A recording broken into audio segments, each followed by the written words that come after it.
Dans une culture qui vénère les gagnants et sous-estime ceux qui arrivent en deuxième position, il est facile de penser qu'être numéro 2 est une position moins précieuse.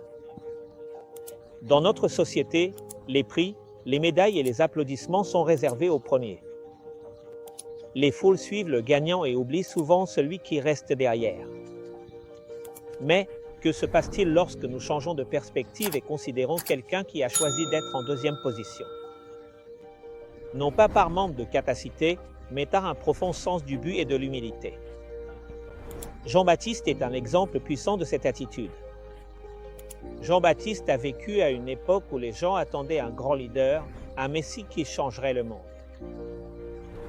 Cependant, il n'a pas cherché cette erreur. Au lieu de cela, Jean s'est contenté d'être le précurseur, celui qui préparait le chemin pour quelqu'un de plus grand que lui. Bien qu'il ait eu des disciples et une grande influence, Jean savait clairement que sa mission était de pointer vers un autre et non vers lui-même. Jean savait que son but était de préparer le chemin pour Jésus, qu'il a lui-même reconnu comme le véritable sauveur. Bien qu'il aurait pu chercher plus de reconnaissance, il était prêt à être le numéro 2 et sa grandeur résidait dans l'acceptation de son rôle dans le plan plus vaste. Dans notre vie quotidienne, être le numéro 2 peut sembler moins brillant comparé à être le numéro 1. Cependant, la véritable grandeur ne se mesure pas toujours par la position que nous occupons, mais par l'impact que nous avons et le but que nous accomplissons.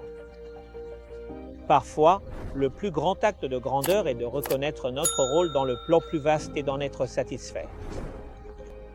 L'exemple de Jean-Baptiste nous rappelle que nous n'avons pas besoin d'être le premier pour être important.